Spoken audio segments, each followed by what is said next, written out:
Jadi dalam masyarakat Aceh, tarian Lampuan ini diciptakan untuk menyambut tamu. Nah, bapak-bapak, ibu-ibu, semua yang hadir di sini kami anggap tamu tadunya. Kalau dalam bahasa di sini orang mengejek, mano tagalo, ini jo mama. Maaf kalau ada salah, maklum saya orang Aceh. Jadi kalau bahasa Minangnya lokal Aceh, maklum anggap aja orang Eropa sedang mengecap bahasa Minang. Kalau jadi kemarin kita, tapi nak jadi. Baik, Bapak Ibu sekalian, terima kasih atas kehadiran di gedung yang megah ini. Kalau tidak megah, tetap saja megah sambil kita berdoa supaya lebih megah. Ini hari di Aceh. Tadi pagi saya di Kutaraja. Tadi pagi Kutaraja sepi, orang-orang pada ziarah.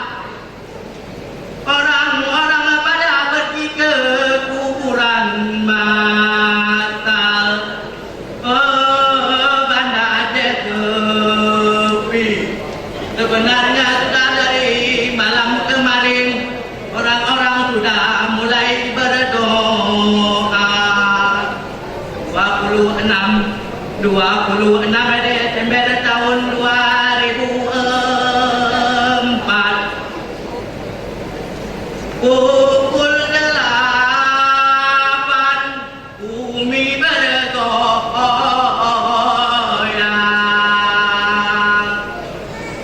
Kemudian ditutur dengan bahasa kami sebut Ibenang, atau di Semelu sebut Kemong. Maka untuk itu kami para pelajar dan mahasiswa Aceh berkumpul malam ini. Ceritanya duduk pangkat sama-sama, kadang-kadang sambil duduk sambil menakat. Nakat tahu, marah-marah. Jadi duduk-duduk, ngomong-ngomong, kadang ada marah. Untuk bisa mengumpulkan orang-orang di gedung ini, tidak hanya orang dari Aceh, tapi seluruh yang ada di ranah Minang. Malam ini kami ingin mengenang, sama-sama kita kenang, dan kami ingin ucapkan banyak-banyak terima kasih. Terima kasih kepada rakyat Minang yang telah membantu saudara kami di Aceh pada 26 Desember 2004. Untuk itu, marilah sama-sama kita berdoa. Tapi bukan saya yang pimpin, ada Pak Ustaznya. Kepada Bapak kami bersilakan.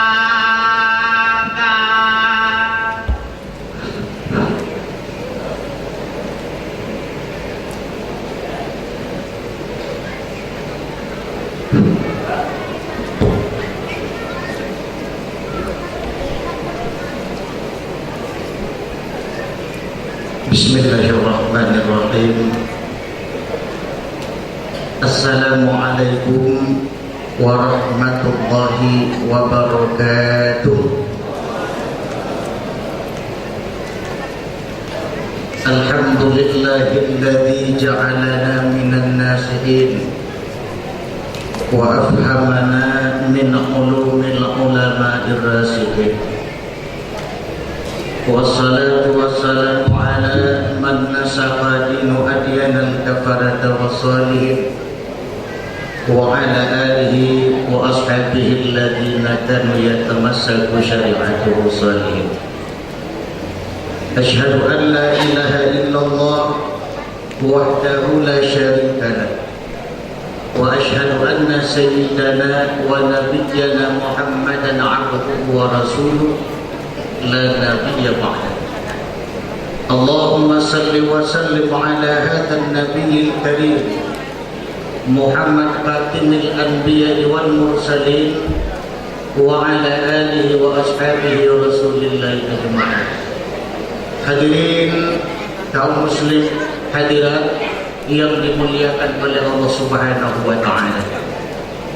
Syukur alhamdulillah malam ini kita atas izin Allah lewat kesehatan zahir dan kesehatan batin pada saat ini, waktu detik yang berbahagia ini, kita dapat hadir dan berkumpul di ruangan yang sangat istimewa ini dalam rangka melaksanakan berbagai macam kegiatan dan rutinitas.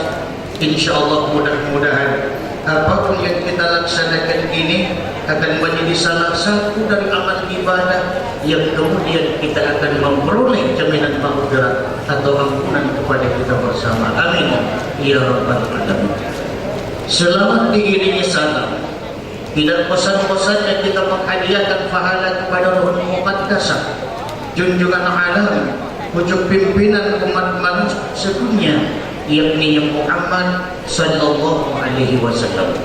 Saudara hadirin kaum muslimin yang dimuliakan oleh Allah Subhanahu wa taala, pada malam ini, kesempatan yang berbahagia ini, yang mungkin barangkali saya tidak lama-lama, cuma setengah jam antara sautiyah dengan doa. Dalam kesempatan yang singkat ini, kita mengambil satu kalimat perkataan orang bijak. Apa kata orang bijak? Dengan ilmu hidup jadi mudah, dengan seni hidup jadi indah, dengan iman hidup jadi terarah, dengan ilmu hidup jadi mudah, dengan seni hidup jadi indah, dan dengan iman hidup jadi terarah. Kenapa sedemikian? Dengan ilmu hidup jadi mudah. Sekarang hujan sudah bisa dibikin, kekurangan air bisa diatasi dengan air laut, dan berbagai macam bentuk dilakukan, kemajuan berbagai macam. Itu tidak lain karena ilmu. Hujan sudah bisa dibikin, kekurangan lahan bisa dipenuhkan, merombak tanah gersang, yang sudah dilakukan berbagai macam dagangan. Pertama, dengan ilmu hidup jadi mudah. Yang kedua, dengan seni hidup jadi indah. Membaca Al-Quran misalnya, jika dilakukan dengan seninya tilawah, dengan seninya qiraat, terasa sentuhan dan keindahan. Dakwah juga begitu, jika dilakukan dengan seninya dakwah, dengan seninya dakwah, maka akan terasa sentuhannya. Kenapa? Saya punya pengalaman mengadakan tablet di lokasi prostitusi dengan almarhum Dr. Ki Haji Zainul MZ di Keramat Tutan, Jakarta. Kalau di tempat itu saya berteriak, "Hai sampean pelacur!" tentu semuanya bubar. Disitulah letaknya seni. Sebagai seorang dokter, misalnya orang pasien datang berobat, kita tahu penyakitnya gawat, harapan sembuh tipis, itisnya kita harus memberikan harapan atau sugesti. Sabar saja mas, insya Allah besok juga sembuh. Jangan terang-terangan bilang, pulang saja mas percuma berobat, besok juga kamu. Dah, seni lebih bersifat mengejek daripada mengajak, lebih bersifat memukul ketimbang merangkul, lebih bersifat sentimen ketimbang argumen. Artinya orang merasa agama sebagai beban, tujuan dakwah tidak tercapai. Begitu juga kegiatan-kegiatan malam ini yang kita lakukan. Ini merupakan seni yang kemudian dianjurkan oleh Rasulullah Sallallahu Alaihi Wasallam. Kenapa? Karena seni merupakan satu keindahan dan Allah suka pada keindahan-keindahan. Yang ketiga, dengan iman hidup jadi terarah. Otoritas intelektual memerlukan imbangan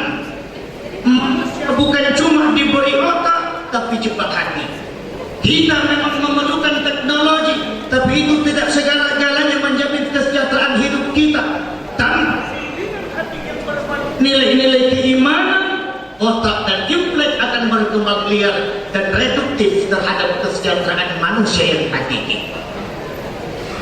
Berbeda kita hidup dengan dua makhluk. Misal, ini waktu singkat kita singkat saja. Binatang bersiap pada kecurangan, berbagai kemungkaran, wajar. Kenapa? Karena binatang tidak diberikan akal, tapi beliau diberikan nafsu. Begitu juga malaikat, di mana malaikat Allah titipkan akal. Malaikat berbuat kebaikan, berbuat berbagai macam bentuk ibadah, dan tidak pernah melakukan maksiat, pantas dan wajar. Kenapa? Karena malaikat tidak diberikan nafsu. Kita oleh Allah diberikan akal dan diberikan nafsu. Kalau akal sehat kita yang mana untuk berbuat kebaikan, maka naiklah ke derajat malaikat. Tapi kalau nafsu yang mengendalikan kita untuk berbuat kejahatan, melakukan berbagai macam bentuk kemungkaran, terjadi pelecehan, terjadi pembunuhan, terjadi perkosaan, terjadi kejahatan, penodongan, penipuan, berbagai macam kemungkaran, kalau itu dia lakukan, maka jatuhlah dia ke daratan binatang. Lebih rendah, lebih ganas, lebih brutal daripada seekor binatang. Maka oleh karena itu, dari 3 ucapan orang bijak, di mana menjadi satu keistimewaan kepada kita untuk kita jadikan prinsip bagaimana, kemana dan harus kita berbuat apa agar setelah kita tidak ada, generasi-generasi ke depan dapat menikmati apa yang kita tanam hari ini.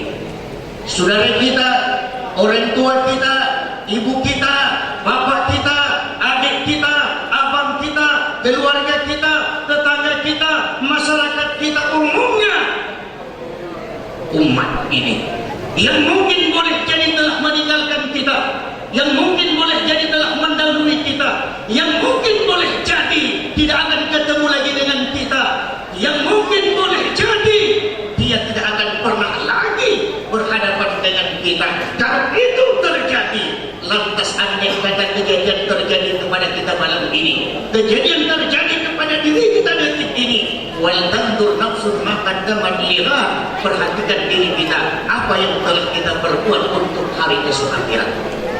Peristiwa yang sangat luar biasa, peristiwa yang sangat mengagumkan, peristiwa yang sangat memilukan, yang sampai meneteskan air mata, yang sampai menyedihkan perasaan, yang sampai saat ini masih terkenang di dalam pemikiran kita, di dalam hati kita, bagaimana peristiwa sejarah besar yang telah terjadi kepada negeri kita, tanah Aceh tercinta, dengan berbagai macam bentuk, di mana Allah katakan dalam Al-Quran, walau anna ahlal qura amanu wattaqaw lafatahna alaihim barakatin minas sama'i wal ardh walakin kadzabu fa'aqadnahum bima kanu yaksibun.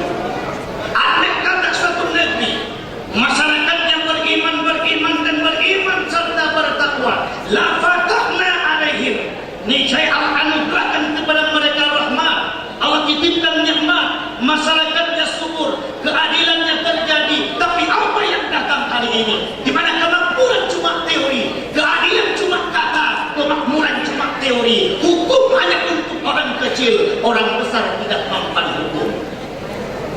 Akibat itu terjadi, di mana kalau itu yang timbul dikarenakan walakin kadzabu, dikarenakan mereka pendusta, fa'aqadnahum bima kanu yaksibun, Allah binasakan mereka, Allah siksa mereka, Allah timpakan kepada mereka berbagai macam bentuk penderitaan. Boleh jadi tsunami. Tsunami merupakan peristiwa yang sangat besar, yang merenggut nyawa manusia dengan sekian ratus juta orang, yang siapapun yang terjerumus ke dalamnya tanpa ampun, yang berdosa mati, yang tidak berdosa mati, orang tua mati, pemuda mati, semua mati. Jadi oleh karena itu, kejadian itu dibagi di atas 3 bahagian malam ini. Musibah tsunami yang terjadi di negeri Aceh Saya garis bawahi malam ini dibagi di atas 3 bahagian. Bahagian pertama merupakan peringatan. Sesuai dengan Al-Quran, Zaharal fasad fil bari ila akhir. Telah banyak kerusakan-kerusakan di permukaan bumi. Boleh jadi akibat ulah manusia, boleh jadi akibat perbuatan manusia, boleh jadi akibat tingkah laku manusia, boleh jadi berbagai macam perbuatan manusia. Akibat itu Allah timpakan musibah kepadanya agar la'allahum yarji'un. Tujuan tidak lain agar kita kembali ingat kepada Allah. Saya baru-baru ini pulang ke Aceh. Sebenarnya hari ini pun saya diundang oleh Gubernur Aceh dalam rangka ulang tahun tsunami. Tapi dikarenakan saya ada jadwal lagi tanggal 16 besok, maka pada tanggal 26 ini saya batalkan dan saya tunda acara zikir akbarnya pada tanggal 16, tetapi acara ulang tahun tsunami tetap dilakukan pada saat ini. Nah, pada saat saya pulang kemarin, di mana telah terjadi berbagai macam bentuk, dalam artian masjidnya bagus-bagus, megah besar dan mercusuar, tapi kenyataannya sunyi daripada nilai-nilai ibadah. Walaupun Aceh disebut dengan Tsunami Mekah, tapi tidak terpisah di dalamnya maksiat, tidak terpisah di dalamnya judi, tidak terpisah di dalamnya pelecehan, tidak terpisah di dalamnya penipuan, tidak terpisah berbagai macam kejahatan di dalamnya. Akibat itu, la'annahum, agar berbakti kepada Allah, maka musibah tsunami terjadi. Peringatan Allah kepada kita yang masih hidup. Yang kedua, maka musibah tsunami saya garis bawahi merupakan bersifat azab. Umpama ambil motor DP, umpama beli mobil DP, tsunami DP. DP kenapa? Dunal azab al-akbar, sebelum datang azab yang lebih besar, yang mungkin boleh jadi kalau di Aceh tsunami, di Padang tidak tsunami. Kalau bapak kita yang meninggal, mungkin ibu kita belum meninggal. Kalau bapak dan ibu kita meninggal, mungkin kita masih tinggal di Padang Panjang. Artinya kiamat kecil, dunal azab al-akbar, sebelum datang kiamat yang lebih besar, di mana tsunami yang menghabiskan umat manusia sampai banjirnya sampai ke langit yang pertama, tidak satu pun bisa menghindar dan Allah Subhanahu wa taala. Maka musibah tsunami tidak lain merupakan azab dalam artian bersifat azab sebelum azab yang lebih besar. Dan yang ketiga, yang terakhir, musibah tsunami yang terjadi, baik banjir, gunung longsor, gunung meletus dan berbagai macam musibah, merupakan ujian. Kenapa harus diuji? Ahasiban nas an yutraku an yaqulu amanna wa hum la yuftanun. Apakah saya membiarkan saja kamu beriman kepadaku wa hum la yuftanun, sementara imanmu belum kami uji lebih dahulu. Allah menguji kita dengan berbagai ujian. Kita pikir nanti, ya Allah kenapa ya saya salat rajin, zikir banyak, baca Quran hebat, tapi kenapa musibah datang, ekonomi saya susah. Lihat orang tidak pernah salat, duitnya banyak, pangkatnya tinggi. Saya yang ibadah tak, zikirnya hebat, sedekahnya luar biasa, tapi hidup susah. Punya tidak punya lah. Artinya apa? Allah akan uji kita dengan berbagai ujian. Tsunami merupakan ujian iman.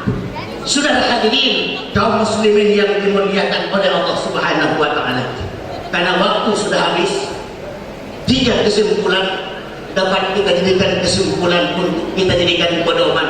Wal tandur nafsun maka tamalliran, perhatikan diri kita apa yang telah kita perbuat untuk hari esok akhirat. Saudara kita telah mendahului kita, mudah-mudahan mereka-mereka yang telah mendahului kita dimanapun mereka berada, siapapun mereka, siapapun dan dimanapun tempatnya, malam ini di sini, saat ini di tempat ini, kita berdoa kepada keluarga kita, saudara kita, khususnya masyarakat Aceh dan orang-orang yang ikut dalam musibah orang Aceh di luar masyarakat Aceh. Sama-sama kita doakan pada malam yang berbahagia ini. Sudah siap? Sudah